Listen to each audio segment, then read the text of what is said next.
तो भाई मार्वल की एनिमेटेड सीरीज व्हाट इफ का सीजन 2 आ चुका है, जिसको कि मैंने देखा और आज मैं आपको इस वीडियो में उसके सारे एपिसोड्स को एक्सप्लेन करने वाला हूं। और जो एपिसोड ज्यादा जरूरी नहीं है उनको मैं समरी में बता दूंगा, और जो एपिसोड थोड़े बहुत जरूरी हैं उनके बारे में हम थोड़ी डिटेल में बात कर लेंगे, क्योंकि अगर मैं हर एपिसोड के बारे में डिटेल में बात करने लगा तो ये वीडियो बहुत ज्यादा बड़ा बन जाएगा और मुझे ऐसा नहीं करना है। तो इसलिए जो जरूरी एपिसोड है सिर्फ उन्हीं के बारे में डिटेल में बात करेंगे। तो चलो बिना किसी देरी के वीडियो को स्टार्ट कर लेते हैं। तो चलो सबसे पहले एपिसोड 1 के ऊपर बात कर लेते हैं। तो सबसे पहले एपिसोड में हमें देखने को मिलता है कि क्या होता अगर जो रोनिन है वह हमारे थेनोस को धोखा दे देता। तो दरअसल में इस एपिसोड में ऐसा ही होता है, जो रोनिन है वह थेनोस को धोखा देता है, जिसके कारण वह सभी के सभी को खत्म कर देता है, जिसमें सिर्फ नेबुला ही बच पाती है, जिसे जो नोवा प्राइम है वह बचा लेती है और अपने जेंडर प्लेनेट पर ले जाती है और उसे एक नोवा कॉप बना देती है। जिसके कुछ समय बाद ही जो रोनिन है वह जेंडर प्लेनेट पर भी हमला कर देता है। तो जो नोवा प्राइम होती है उसे जल्दी में एक ऐसी शील्ड को एक्टिवेट करना पड़ता है, जिसके कारण ना तो कोई इस प्लेनेट पर आ सकता है ना ही इस प्लेनेट से कोई जा सकता है। तो वह इस शील्ड को एक्टिवेट करती है और इस सबके कुछ महीनों बाद ही नेबुला को एक मिशन पे भेजा जाता है, जिसके दौरान उसे पता चलता है कि कोई है जो कि इस शील्ड को खोलना चाहता है, और बाद में उसे पता चलता है कि वह खुद नोवा प्राइम ही है, जिसे कि नेबुला रोक देती है। अब बढ़ते हैं नेक्स्ट एपिसोड की ओर, एपिसोड 2। तो एपिसोड 2 में हमें दिखाया जाता है कि क्या होता अगर जो योंडू है वह पीटर क्विल को अपने पास ना रखकर उसे ईगो को सौंप देता। तो यही हमें इसमें दिखाया जाता है। तो जो योंडू है वह जैसे ही पीटर क्विल को ईगो को देता है, तो जो ईगो है वह पीटर को मैनिपुलेट करता है और उसे सभी के सभी प्लैनेट्स को तबाह करने के लिए भेज देता है, जिसके बाद वह आता है अर्थ पर। तो ये बात सभी के सभी सुपर हीरोज को पता चल जाती है।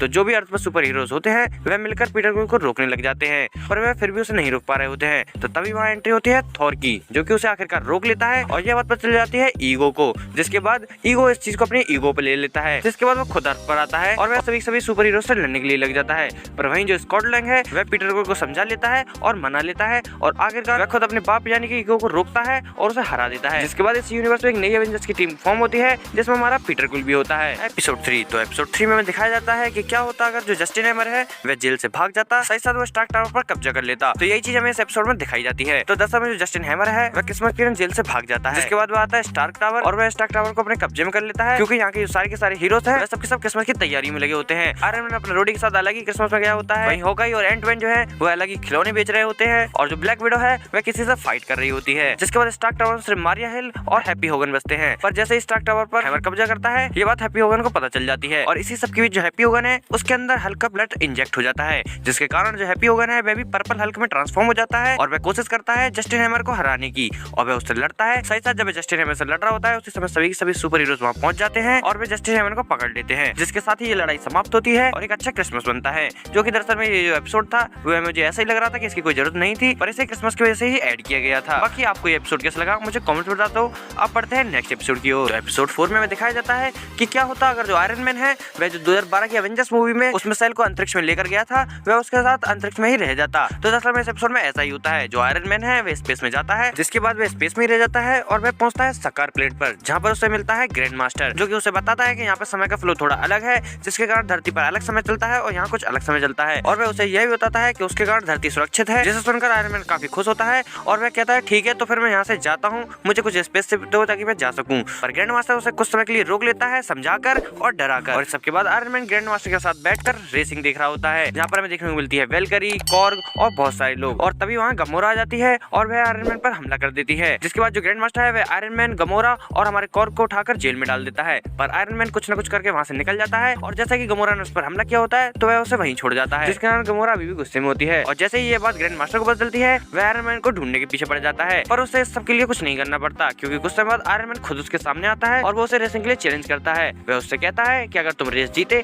तो मैं तुम्हें अपना सूट दूंगा, और अगर तुम हारे तो ये प्लेनेट मेरा हो जाएगा। जिसके बाद ग्रैंड मास्टर इस चीज को एक्सेप्ट कर लेता है और वह गमोरा को भी इस रेस में ले आता है। जिसके बाद जैसे ही रेस स्टार्ट होती है गमोरा बार बार आयरन मैन पर अटैक कर रही होती है, पर वह बड़ी मुश्किल से उससे बचता है, उसे समझाता है। जिसके बाद आयरन मैन आखिरकार जीत जाता है और सकार प्लेनेट को वो वेलकरी के हवाले कर देता है। पर ग्रैंड मास्टर भी इतना शरीफ आदमी नहीं है, वह अपने एक आदमी को बुलाता है और आयरन मैन को पिघलवा रहा होता है, पर तभी जो उसकी स्टिक होती है वह ग्रैंड मास्टर को लग जाती है, और जो ग्रैंड मास्टर है वह खुद ही पूरा पिघल जाता है। और इसके बाद हम देखते हैं कि जो गमोरा है वह आयरन मैन को थेनोस के पास ले जाती है, जिससे कि थेनोस काफी खुश होता है, और तभी हम देखते हैं कि जो गमोरा है वह थेनोस पर ही हमला कर देती है और आयरन मैन उसे वही स्टिक देता है जिससे कि उसने ग्रैंड मास्टर को पिघलाया होता है, और तभी हम देखते हैं कि जो गमोरा है वह थेनोस को पूरा पिघला कर रख देती है, और ये एपिसोड यहीं खत्म हो जाता है। खैर इस एपिसोड के ऊपर ज्यादा लंबी बात हो गई, तो अब बढ़ते हैं नेक्स्ट एपिसोड की ओर। तो नेक्स्ट है एपिसोड नंबर 5, जो कि दरअसल में व्हाट इफ की सीजन 1 का ही कंटिन्यूएशन है। तो जैसा कि हमने व्हाट इफ की सीजन 1 के पोस्ट क्रेडिट में देखा था, जिसमें हमें दिखाया जाता है कि जो वॉचर है वह वापस से कैप्टन कार्टर को छोड़कर आता है धरती पर, और वहाँ पर जो नताशा है वह कैप्टन कार्टर को दिखाती है हाइड्रोस्ट्रोमर, जिसके अंदर हमारे स्टीव भी होंगे ऑब्वियसली। तो अब जो एपिसोड 5 है ये वहीं से स्टार्ट होता है, जहाँ पर हम देखते हैं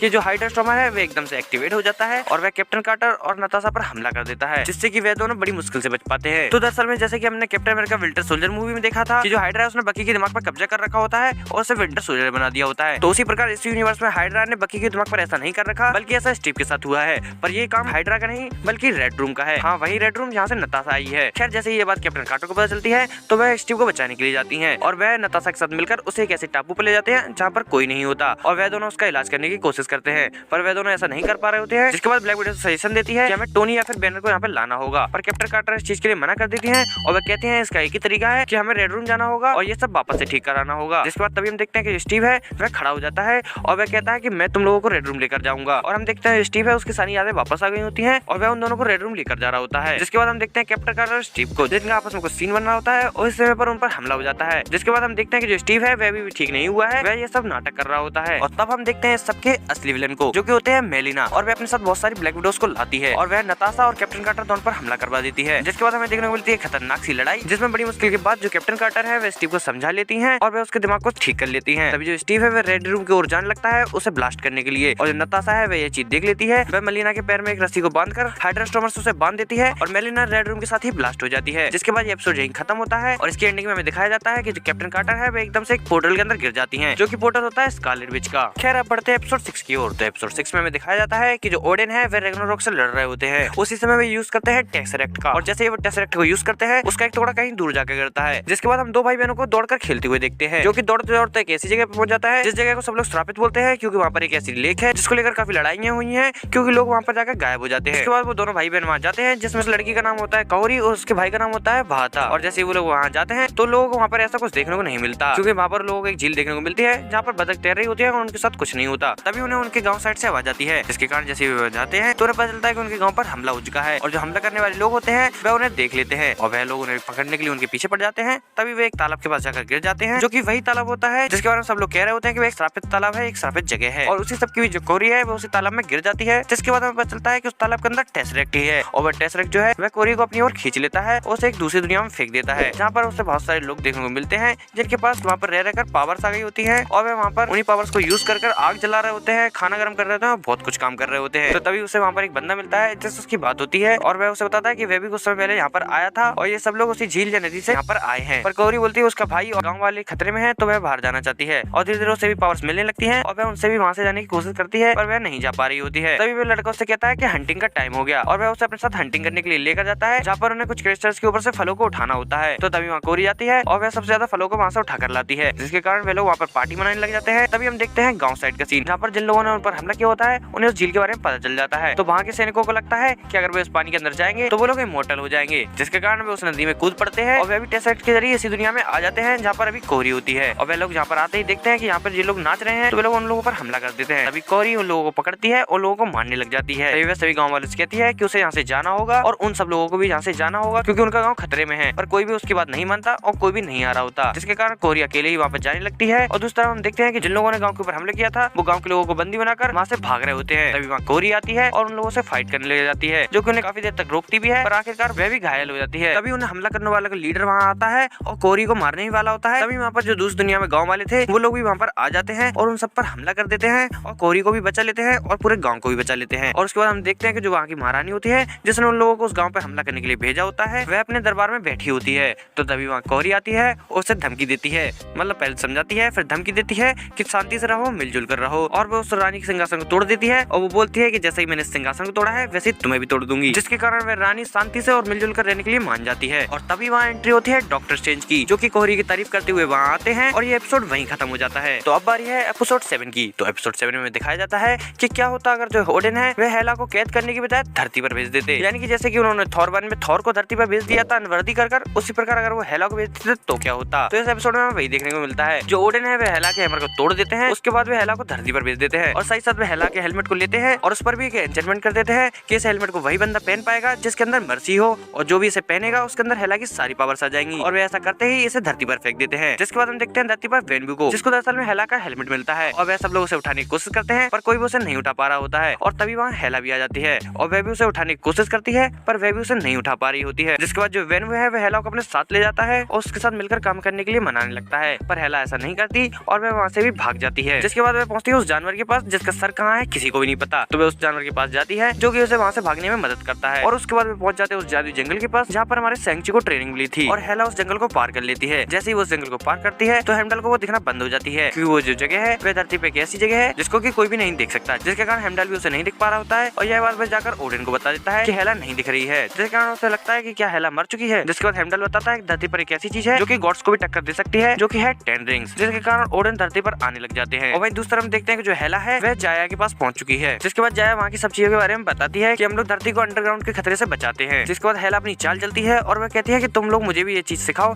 ताकि मैं तुम लोगों की मदद कर सकूं। तभी वहाँ का एक बंदा बोलता है कि हम तुम्हें क्यों सिखाएं, क्या पता तुम हमको ही धोखा दे दो। पर तभी जाया बोलती है कि नहीं ये ऐसा नहीं कर सकती और तभी हमें ये दिखाया जाता है। जिसके बाद जो हेला है वह जाया से ट्रेनिंग लेने लगती है और वह उस सबको आसानी से नहीं सीख पा रही है, जिसके कारण वह काफी गुस्सा होती है। फिर जाया उससे बोलती है कि आखिर तुम्हें ये सब क्यों सीखना है। इसके बाद वह उसे सब बताती है कि उसे दुनिया पर कब्जा करना है। तो जाया बोलती है उसे दुनिया पर कब्जा क्यों करना है, तो वो बोलती है फ्रीडम के लिए ताकि वह आजादी से रह सके। जिसके बाद हेला समझ जाती है और वह अपनी ट्रेनिंग को सही से करने लग जाती है। तभी हमें पता चलता है कि जो ओडिन है वे भी हेमडल की मदद से धरती पर आ चुके हैं वेनवू के पास, जिसके बारे में हेला को पता चल जाता है और हेला वहाँ से आर्मरी से सामान लेकर वहाँ से जाने लगती है। तभी जय उसके पास आती है और उसे बोलती है तुम कहाँ जा रही हो, हम लोग कोई आर्मी नहीं है। पर हेला उसकी बात नहीं मानती और वह वहाँ से चली जाती है। वहीं दूसरी तरफ हम देखते हैं कि जो ओडिन है वह वेनवू से लड़ाई कर रहे होते हैं और तभी वहाँ पर हेला भी आ जाती है और वह वेनवू की मदद करने लगती है। और जो ओडिन होते हैं वह दोनों को अकेले ही हरा रहे होते हैं और सबके बाद जो ओडिन है वह हेला को मारने ही वाले होते हैं। और तभी हम देखते हैं कि जो हेला का हेलमेट है वह हेला के पास वापस आ जाता है और हेला को उसकी सारी की सारी शक्तियां वापस मिल जाती हैं, जिसके कारण वो ओडिन को भी हरा देती है और ओडिन समझ जाते हैं कि अब मैं इससे नहीं जीत सकता। और इसके बाद हम देखते हैं कि जो हेला और वेनवू है वे दोनों मिलकर थैनोस के पास जाते हैं और पूरे यूनिवर्स को बचा रहे होते हैं। तो पढ़ते हैं एपिसोड 8 की ओर। तो एपिसोड 8 की स्टार्टिंग में हमें दिखाया जाता है कि जो लोकी है वह एक स्टेज शो कर रहा होता है और हेला, थॉर और बहुत सारे लोग उसे देख रहे होते हैं। तभी ऊपर से ग्रीन कलर का पोर्टल खुलता है जो कि लोकी को अपनी ओर खींचने लग जाता है। पर तभी वहाँ आती है कैप्टन कार्टर जो कि लोकी को बचा लेती है और तभी वो पोर्टल हेला को अपनी ओर खींच लेता है और हेला उसी के अंदर चली जाती है और कैप्टन कार्टर उसे नहीं बचा पाती, जिसके कारण जो थॉर है वह काफी गुस्से में है क्योंकि उसे ऐसा लगता है कि ये सब कैप्टन कार्टर की वजह से ही हुआ है, क्योंकि जब से वो आई है तब से कोई ना कोई एक आदमी उसका उस पोर्टल में जाता ही जा रहा है और कैप्टन कार्टर उसे नहीं बचा पा रही है। तो थॉर को लगता है कि जो कैप्टन कार्टर है वही श्रापित है, तो वो उसे मारने लग जाता है। तो तभी कैप्टन कार्टर वहाँ से भाग जाती है और इस सब के बाद थॉर आदेश देता है कि स्कारलेट विच को बुलाया जाए, जिसके बाद हमें पता चलता है कि ये जो यूनिवर्स है ये 16 से 2 में टेक प्लेस करता है। और इस सब के बाद हम देखते हैं Thor, Scarlet Witch, happy Hogan और निक फ्यूरी को,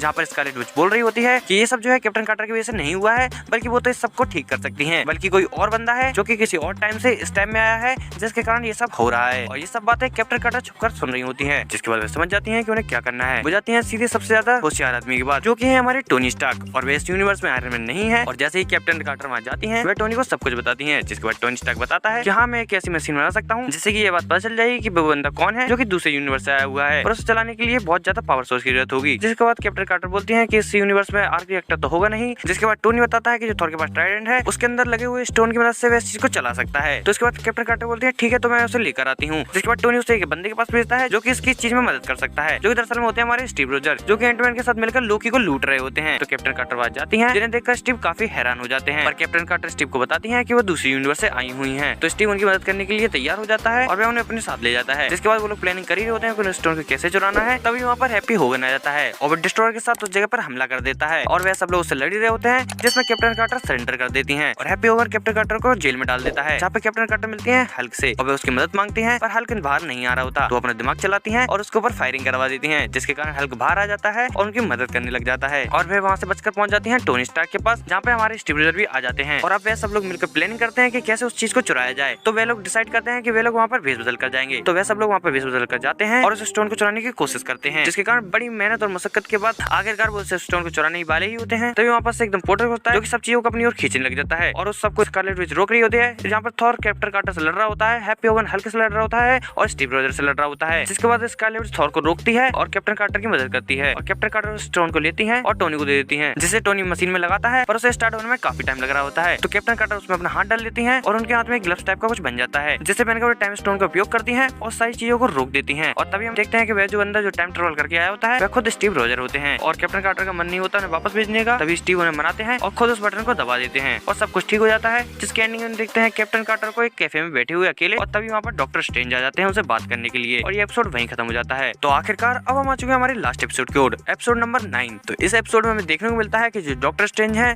वे कैफे में बैठकर कैप्टन कार्टर से बात कर रहे होते हैं और जो वॉचर है वह हमें बता रहा होता है अब तक जो भी हुआ था कि डॉक्टर स्ट्रेंज ने क्या किया था, कैप्टन कार्टर ने क्या किया था, हमें सब कुछ बता रहा होता है। तभी हम देखते हैं कि जो डॉक्टर स्ट्रेंज है वे कैप्टन कार्टर से कहते हैं कि मुझे तुम्हारी मदद की जरूरत है है और वे कैप्टन कार्टर को अपने साथ सेंटम इन्फिनिटम लेकर जाते हैं, जो कि दरअसल में सेंटम सेंटोरियम का ही एक इन्फिनाइट वर्जन है, जिसके अंदर कैप्टन कार्टर जाते ही देखते हैं कि जो डॉक्टर स्ट्रेंज है उन्होंने बहुत सारे पावरफुल बीम्स को पकड़ रखा होता है, जहाँ पर डॉक्टर स्ट्रेंज उन्हें बताते हैं कि वो सिर्फ देखते हैं, वो किसी चीज को रोकते नहीं है। तो इसीलिए मैं हर यूनिवर्स से ऐसे विलन्स को पकड़ रहा हूँ जिन्होंने की बहुत ज्यादा पावर्स को एब्जॉर्ब कर लिया है और वे उस यूनिवर्स के लिए खतरा है। जैसे देखकर पैगी कहते हैं हाँ कि ये तो काफी अच्छी बात है, तुम काफी अच्छा कर रहे हो, पर तभी वो बोलते हैं कि मुझे तुम्हारी मदद की जरूरत है। तो तभी कैप्टन कार्टर बोलते जरूर इनमें से कोई भाग गया है और डॉक्टर स्ट्रेंज बोलते हैं हाँ तुमने सही समझा। और तभी डॉक्टर स्ट्रेंज कैप्टन कार्टर को बताते हैं कि जो भागा है वो भागा नहीं बल्कि भागी है, मतलब कि वह एक लड़की है। तो तभी डॉक्टर स्ट्रेंज कैप्टन कार्टर को एक यूनिवर्स में भेजते हैं जिस यूनिवर्स में भागी हुई विंग है और वह उस जगह पर जाकर देखते हैं कि इस जगह पर तो रेड स्कल ने कब्जा जमा रखा है। तो तभी वहाँ वॉचर आता है जो कि कैप्टन कार्टर को बताता है कि ये एक ऐसा यूनिवर्स है जहाँ पे ना तो कैप्टन कार्टर है ना कैप्टन अमेरिका है, जिसके कारण जो हाइड्रा का मिशन था वह कंप्लीट हो गया था। तो इस यूनिवर्स में रेड स्कल का ही कब्जा था और उसी समय हम देखते हैं कि नीली रंग की रोशनी को बहुत तेज दौड़ते हुए जो कि कैप्टन कार्टर पर हमला कर रही होती है, जिसके बाद हमें पता चलता है कोई और नहीं बल्कि वह कोरी ही है, जो कि कैप्टन कार्टर को समझाती है कि तुम्हारे दोस्त डॉक्टर स्ट्रेंज ने तुम्हें एकदम गलत बताया है, वैसे हीरोज को नहीं बल्कि वह विलन्स को भी पकड़ रहा है क्योंकि वह अपने यूनिवर्स को बचाना चाहता है। और तभी हम देखते हैं कि डॉक्टर स्ट्रेंज वहाँ पे एक पोर्टल खोल देते हैं और उन्हें अपने पास खींच लेते हैं, जिसके बाद डॉक्टर स्ट्रेंज वापस से कोरी को कैद कर रहे होते हैं और कोरी कैप्टन कार्टर को समझा रही होती है कि मेरी मदद करो, ये इन सब कैद किए लोगों को मारकर अपनी यूनिवर्स को बचाना चाहते हैं। और तभी कैप्टन कार्टर डॉक्टर स्ट्रेंज से यह बात पूछती हैं और डॉक्टर स्ट्रेंज कहते हैं कि हाँ ये एकदम सही कह रही है, मैं अपनी यूनिवर्स को बचाना चाहता हूँ, अगर तुम होती तो तुम मेरी जगह क्या करती। तो तभी कैप्टन कार्टर करती क्या है, वह वहाँ पे जितने भी लोग कैद थे वह सभी को अपनी सील से आजाद कर देती हैं और वहाँ पर बहुत सारी भीड़ मच जाती है, जिसके कारण वह जल्दी से कोरी को बचाकर वहाँ से भागने लग जाती हैं। और उसके बाद जैसे वे वहाँ से भागकर दूसरी जगह पहुंचती हैं तो वहाँ पर उन्हें देखने मिलती है स्कारलेट विच, जो कि दरअसल में व्हाट इफ सीजन 1 के ज़ॉम्बी वाले एपिसोड से थी। तो सभी ज़ॉम्बीज उन दोनों पर हमला करने लग जाते हैं। तभी वह सब एकदम से रुक जाते हैं और हमें पता चलता है पीछे से हेला आ गई है जिसने उन सबको कंट्रोल कर लिया है। जैसे ही हेला कैप्टन कार्टर और कोरी पर हमला करने वाली ही थी तभी वहाँ पर आ जाता है रैग्नारोक, जो कि हेला से फाइट करने लगता है और हेला उसके साथ लड़ने में बिजी हो जाती है। तो कैप्टन कार्टर और कोरी वहाँ से फिर भाग जाते हैं और वहाँ से वे भाग ही रहे होते हैं। तभी उन्हें मिलता है